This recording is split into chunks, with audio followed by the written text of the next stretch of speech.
sans comptement. Je crois que kon leer na toujours comme ni ma ko waxee c'était un grand entretien ñu am mbégte dalal ko muy Habib Butin jiite li nga xamante ni mooy mouvement bi ñu dippee Thiès d'abord tey nga jiite mouvement nekk ci langum politique bi ñu jëm ci ay perspectives électorales en 2027 est-ce que tey mën nga ñu wax lan mooy perspective mouvement bi ak lan moo tax Habib teg mouvement bëgg a dugg ci langue politique bi.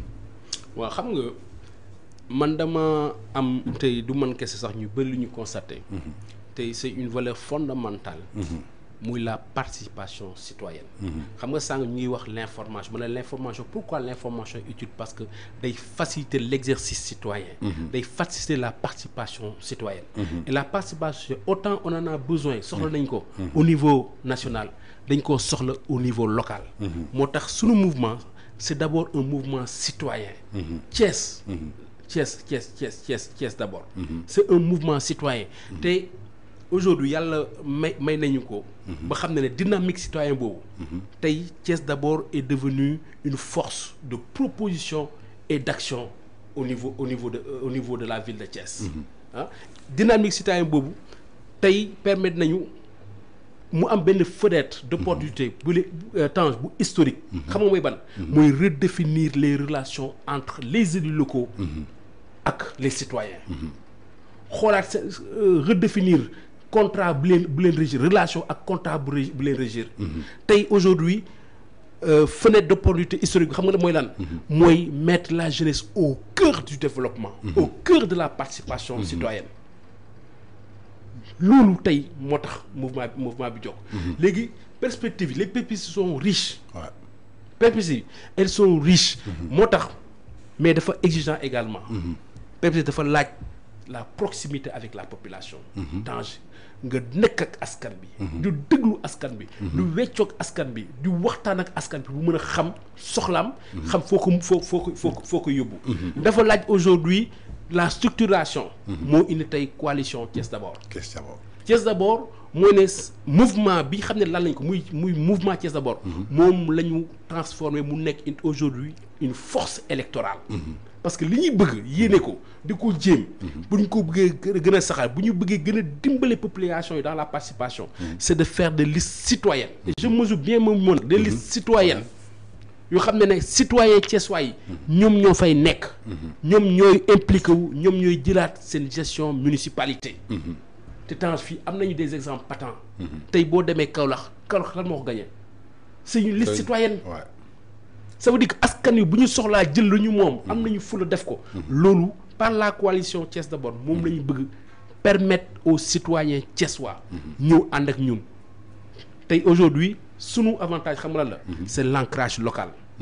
waxuma Sénégal waxuma Kaffrine d'abord waxuma Dakar d'abord damaa ne Thiès d'abord. l'ancrage local. maanaam yaa ngi visé wu rek. l'ancrage local maanaam ci élection mairie yi nga daal di visé wu. et puis en plus l'expertise. loolu mooy sunu force l'ancrage local ñu nekk ak askan bi. di dox ak askan bi. mais également l'expertise.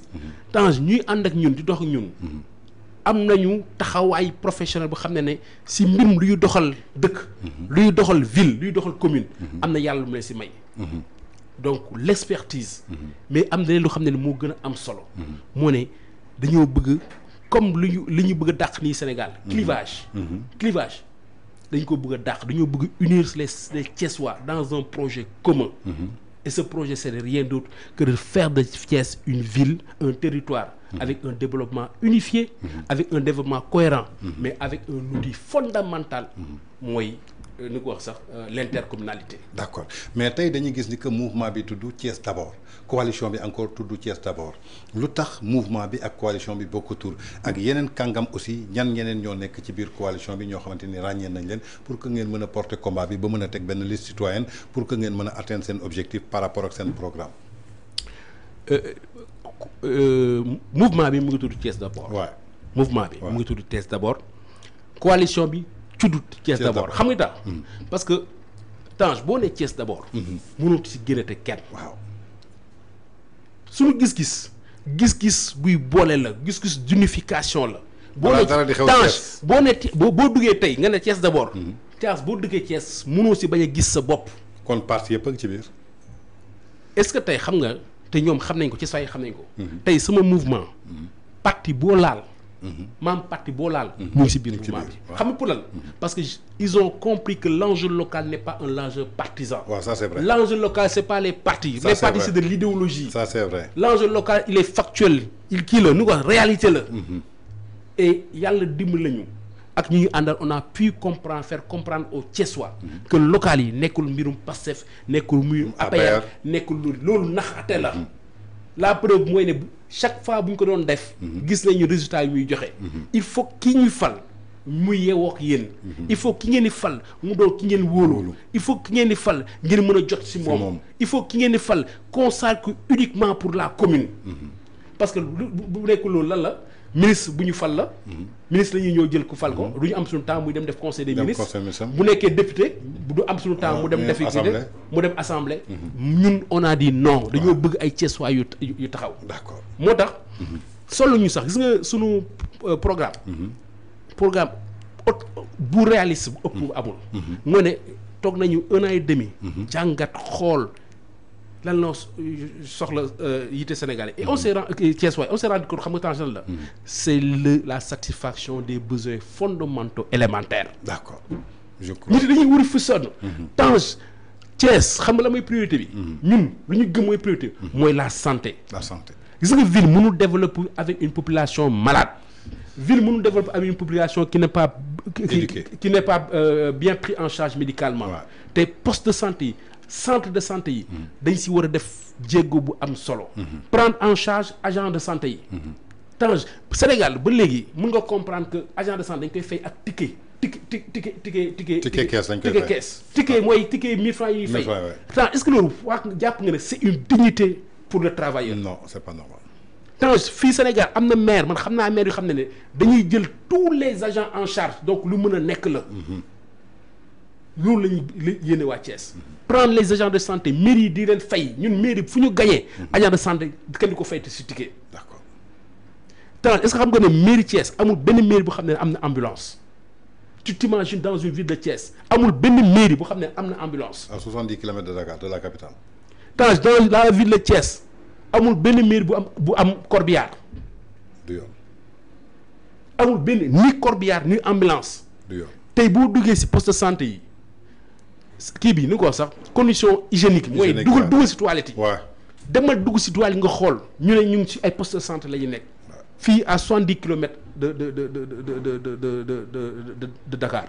ni ma ko bàyyi woon 2007 ba tey jii su ma fa demee moom on dit stop parce que on est convaincu dem nañu xool expérience ñee lu ñuy def que mën na nekk. mën na nekk moi je prends l'exemple souvent en matière de santé mën damay jël benn maire boo xam ne sorowuñu mooy le maire Ablaye kii John de Ngoundiane 6 postes de santé la am. ma ne ambulance la fa bàyyi bu mat sëkk. corbillard ñu nga fa te xam lu gën a neex. moo ne poste de santé non seulement moom moo jël en charge tous les agents. tous les agents ba pare médicament day joxe 7 millions. fay ndox fay courant. xam nga kan lañ ko bàyyil suñu poste yi fële. mais recette lañ koy defee. fay courant fay ndox. donc loolu lañ bëgg mu dagg. te mën na possible. emploi des jeunes aussi. voilà bu ñu paree si loolu ñun dañ ko prioriser. la santé ku wërul taloo dara. boo kuy jàng da ngay fekk nga wër. kuy lekk da ngay fekk nga lekk kuy wër kuy liggéey da ngay fekk nga wër. la deuxième chose c'est la santé. Aujourd'hui, on parle de transformation systématique. Mais le socle de la transformation réelle, c'est l'éducation. Oui, c'est l'éducation. Aujourd'hui, notre deuxième priorité, c'est de faire de l'éducation. Faire, vous savez, si vous école, les nous commune, si nous gagnons, Tange, parents de une fourniture. Commune, si nous gagnons, fourniture gratuite aux élèves. Commune, si nous gagnons, commune, si nous gagnons, boss sanitaire, day 7, 8, parce que nous avons des agents mairie fait des topoto. Commune bu ñu gagné sécurité xam nga doo dugg ba si benn école fekk fa sécurité. waaw ça c'est vrai. des petits enfants ñuy nekk xam ne mën nañu xeex mën nañu gaañante mën nañu kii. maître yi am na lu ñuy def. même vol d'enfants yi trafic d'êtres humains yëpp ngi am. amul benn école bu am ñun bu maire bu ñu gagné amul école bu xam ne du amati agent de sécurité ak ay caméras agent de sécurité. maire bu ñu gagné. cours de vacances amul benn école bu xam ne du amati cours de vacances gratuit pour tous les parents. Tange loolu mën na nekk. ça c'est vrai c'est possible loolu la ñu bëgg a may Thiessois yi. bu ñu si baree xam nga muy lan. nit ki boo ko joxee mu faju nga jox doomam mu nekk ci condition bu jàng sécurité sécurité ko sécurité dañuy wax ok mairie yi ñoom amuñu sécurité bokkul seen compétence mais Tange yow fu ngay yeewoo buy ut sécurité kilifa bu ñu ko jeg nga koy yaakaare. dëgg la mooy sa première garant. kilifa bu la gën a jege. mooy sa premier garant. si moom nga koy ça veut dire que il y a des possibilités. Premier possible mooy xam nga lan une collaboration franche honnête avec les forces de sécurité et de défense. mooy ne ñun vous n'êtes pas sous notre autorité mais on va vous aider en termes de moyens. ñu def un plan. bu xam ne xam nañu ne dañuy def ronde dañuy def fii dañuy def lii. ñu jàppale leen. une collaboration franche avec les forces de sécurité. xam nga Tange ak lan. mooy ne la sécurité c'est l'affaire de la population. da ngay dem ci quartier yi nga def ay comité de vigilance. tu impliques le délégué de quartier. tu impliques les jeunes. mën na joxe sax tuuti liggéey. Tange te xale yooyu comité de vigilance yi kenn santul leen dóor nit kenn santul leen jàpp ni xam nga li la wax. mooy ne damay man maire damay def ay numéro vert. boo gisee lu évolué da ngay woote numéro vert bi ñu jël la aviser force de sécurité bi gën a centre force de sécurité bu gën a jege. effectivement loolu dafa war a nekk lu mën a am la. ak caméra yi. Tange léegi toutes les grandes villes avenue yi ci Sénégal kii bii ni nga ko sax Dakar bii. yow am na koñ yu xam ne avenue yi xam ne moo fa def yenn yi. déedéet. ñi ñoo ko xamul rek. tout est sécurisé mais ñun xam àdduna. day xam ne da ngay gis ngay wut sécurité ngay gis kii. mais gis nañu démb ministre de l'intérieur Bamba Cissé bi mu taxawee fële ministre de l'intérieur Dakar yëpp la jàkkaarloo. voilà donc aujourd'hui ba Kër Massar ba ci banlieue bi yëpp mi ngi jàkkaarloo. Thiès dafa am ay points stratégiques. yu xam ne dañ fa war a def sécurité bu doy. ay caméra mënoo ko dugal fépp mais mën nga ko dugal ci avenue yu mag yi. mën nga ko dugal ci place publique yu mag yi. ba xam ne di nga wàññi. insécurité bi. bu ñu paree ci sécurité Tange jox naa la faju nga. jox naa la nga jàng. utal naa la sécurité Tange bu mu la joxul sax nga jéem a mën a sa bopp. appui. même bu mu la joxul même bu mu la joxul sax. même si je te donne pas. sa xel dal na. sa xel dal na yoo xam nga ne tey boo nekkee da nga am initiative personnelle. mën nga liggéey ba 2 heures du matin xam nga ne kenn du la agressé. bu dëgg bi mën na jaay ba 2 heures du matin kenn du ko agressé. maire bi jaay caaf am nga fi nga faju jee. waaw maire bi jaay caaf mën na toog si buntu kër gi. ba heure bu ko neex. mais yemuñu foofu askan bi moo tax ma ne la l'appui la. nga jeunesse bi kenn du leen seetaan. d'accord maire yi ñu ne. ñoom également yoruñu l'emploi gis nga l'emploi c'est l'affaire de tout le monde. On peut toujours chercher comment aider la jeunesse dans l'apprentissage, dans la formation professionnelle. tey Thiès dafa am ay unité ay yu ko entouré. aéroport aérien. économique bu Diamniadio am port de Ndayane bi mais man. En tant que maire, je vais me battre ba am ay centre de formation yu ñëw installé wu à Thiès. ñuy former suñu doom yi ci métier yooyu. xam ne bu ñu paree. bu ñu demee dénkaane ñu mun leen jël am nañu ay cimenteries. il faut former ces enfants. nos enfants donc jeunes yi noonu nga leen di jàppale. effectivement gis nga nawetaan bi ñuy def. lu baax la. sport lu baax la mais am na dafa ànd ak tam. encadrement ak jox xale yi liggéey. maire yi mënuñu jël. par rapport à la jeunesse. benn ambition la ñu mooy am nawetaan. nawetaan joxe naa temps de balle. parce que amul structuration amul encadrement. amul gis nga Tange man tey bu ma jëloon gis nga nawetaan xam nga nu mu koy def. boo gisee Thiès xam nga Thiès est entouré de villages agricoles. maraîchères. fa la ñuy defee transformation mosoo dem village nga fekk unité de transformation. les unités de transformation se trouvent dans la ville la plus proche. Aider les jeunes à avoir des unités et les jeunes et les femmes à avoir des unités de transformation du mil, de l'arachide, produits locaux yu fay am ba xam ne yow da ngay dem jënd fii rek ñëw transformer nga dem dugalaat ci marché bi créer plus-value et ça c'est des petites unités industrielles maire foo mën a joxe nit 7 millions pour coupe mais 7 millions mën naa fa am 3 unités industrielles. dëgg la de mën nga ko investir feneen foo xam ne dañ leen di encadrer. beneen fu may jeexal toujours si liggéey xale yi. xam nga par exemple mairie yi. pour ñaari façon la ñuy defee travaux yi. bu la neexee nga dem joxe nga joxe nu ko wax sax nga dem joxe benn entrepreneur mu defal la. mais bu nañu wax travaux en régie.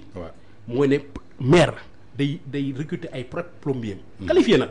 recruter ay propres électriciens ba xam ne day absorber une partie de la jeunesse. duggul leen si mbir mais nag na doon lu réel. pas fictif. d'accord nga liggéey loo jeunesse. d'accord donc loolu mën nañu ko def. je crois que leer na. muy seen programme. fu ngay jeexale nag mooy l'infrastructure moom mooy soutenir tous les autres politiques.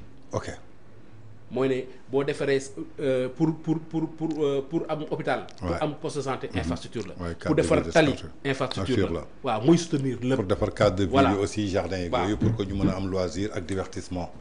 donc je crois que muy Habib Vitin jiite mouvement bi ñu duppee Thiès d'abord muy jiite en même temps coalition bi nee na lépp lu ñu mën a sóobu rek maanaam Thiès lu ñuy njëkkee donc seen perspective maanaam mooy ñu changer xar kanamu Thiès te mën na nekk comme lu ñuy wax rêver c'est possible teg na programme boo xamante ni bu am solo la